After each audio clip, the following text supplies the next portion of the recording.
آج کی آیت، کیا تم نہیں جانتے کہ تم خدا کا مقدس ہو اور خدا کا روح تم میں بسا ہے؟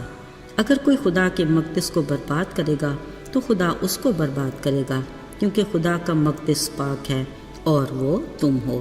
پہلا کرنتھیوں 3 باب 16 اور 17 آیت۔ عزیزو، ایک لڑکی انتہائی حساس طبیعت کی مالک تھی۔ کائنات ہمیشہ اس کی سوچوں کا محور رہی۔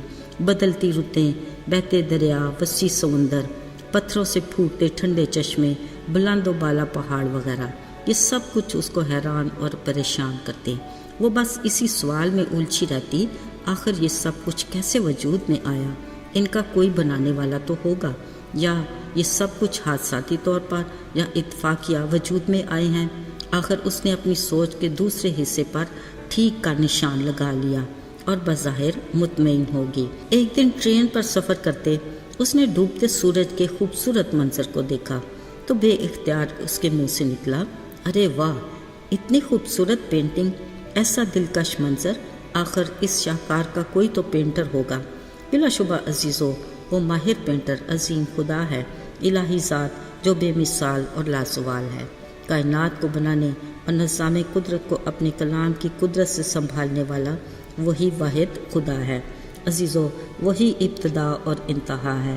کلام مقدس میں لکھا ہے، کائنات کی تخلیق سے پہلے زمین ویران اور سنسان تھی، گہراؤں کے اوپر اندھیرا تھا اور خدا کی روح پانی کی سطح پر جنبش کرتی تھی۔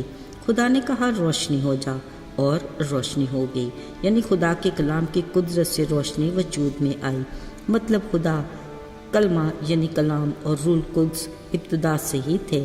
کلام مقدس اس بات کی تصدیق بھی کرتی ہے، ابتدا میں کلام تھا اور کلام خدا کے ساتھ تھا اور کلام خدا تھا۔ سب چیزیں اسی کے وسیلہ سے پیدا ہوئیں، اور پھر یہ بھی کہ یہی کلام مجسم ہوا اور ہمارے درمیان رہا، اور ہم نے اس کا ایسا جلال دیکھا جیسا باپ کے اکلوتے کا۔ یاد رہے جب کنواری مریم کو یسوع کی ولادت کی خبر دی گئی تو فرشتہ نے اس سے کہا، روح القدس تجھ پر نازل ہوگا۔ عزیزو، روح القدس خدا کا تیسرا روپ ہے جو تثلیث کو مکمل کرتا ہے، یعنی خدا خود روح ہے۔ یقیناً یاد ہوگا جب ساؤل کو اسرائیل کا پہلا بادشاہ چنا گیا، جس کو ساموئیل نبی نے خدا کے حکم سے مسح کیا تھا۔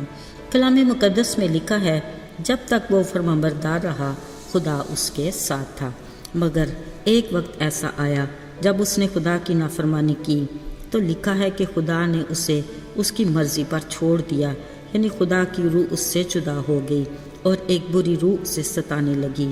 یاد رہے جب تک خدا کی روح ساؤل بادشاہ کی مددگار تھی، وہ قوت میں تھا اور ہمیشہ کامیاب رہا، مگر جیسے ہی خدا کی روح اس سے جدا ہوئی، حسد، غصہ، نفرت جیسی چیزیں اس کی فطرت میں شامل ہو گئیں، جس کے باعث اس نے داؤد کو کئی بار مارنے کی کوشش کی۔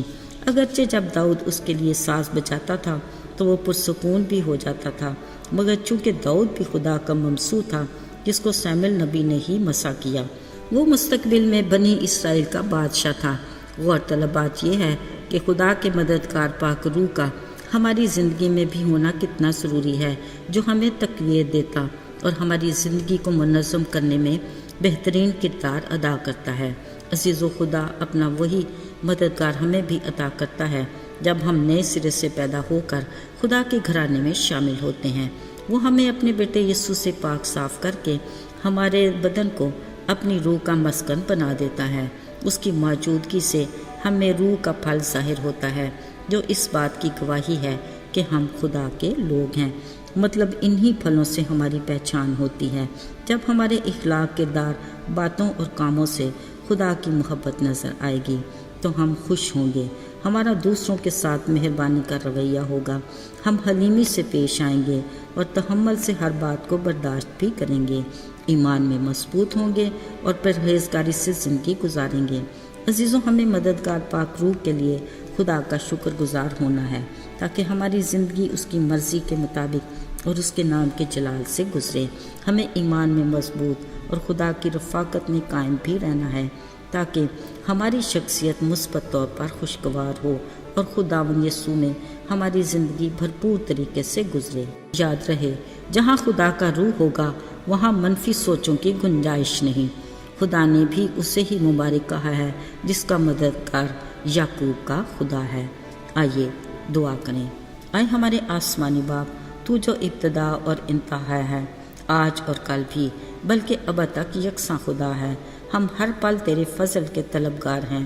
اے خدا، ہمیں اپنے میں مضبوطی عطا کر اور اپنے پروں کے سائے میں محفوظ رکھ۔ یسوع کے مبارک اور بابرکت نام میں مانگ لیتے ہیں اور پاتے ہیں، آمین۔